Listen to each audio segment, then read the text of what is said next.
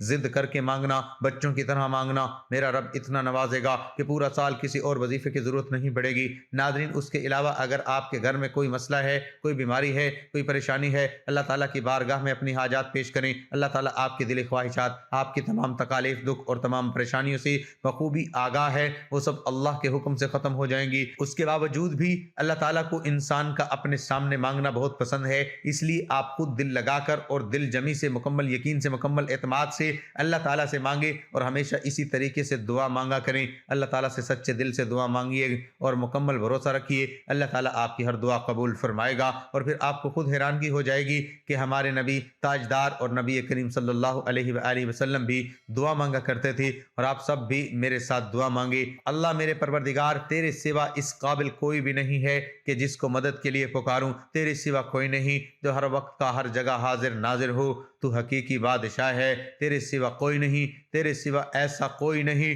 جو کہ موت سے پاک ہو، تیرے سوا کوئی بھی ایسا نہیں جو کہ زوال سے پاک ہو، تجھے نہ نیند آتی ہے نہ ہی اونگ آتی ہے، تیرے سوا کوئی نہیں جو ہر قید سے پاک ہو۔ اپنے پیارے حبیب حضرت محمد مصطفیٰ صلی اللہ علیہ وآلہ وسلم ختم نبوت کے صدقے میں ہماری تمام پریشانیوں کو دور فرما، ہمارے تمام دکھ تکلیف ہم سے دور فرما اور ہمارے تمام دلی حاجات کو پورا فرما، آمین ثم آمین۔ آخر میں دعا ہے کہ اللہ تعالی ہمارے اس وظیفے میں کیے گئے کسی بھی قسم کی کوئی بھی کمی کوتاہی کو اپنے پیارے حبیب حضرت محمد مصطفیٰ صلی اللہ علیہ وآلہ وسلم کے صدقے معاف فرمائے، آمین۔ دعا ہے کہ اللہ تعالیٰ میرا سنانا اور آپ کا سننا اپنی بارگاہ الہی میں قبول اور منظور فرمائے، آمین۔ ناظرین، اللہ تعالیٰ کے 99 ناموں میں سے ایک نام کمنٹ میں لکھ کر ضرور شیئر کریں۔ اللہ ہم سب کا حامی و ناصر ہو، آمین۔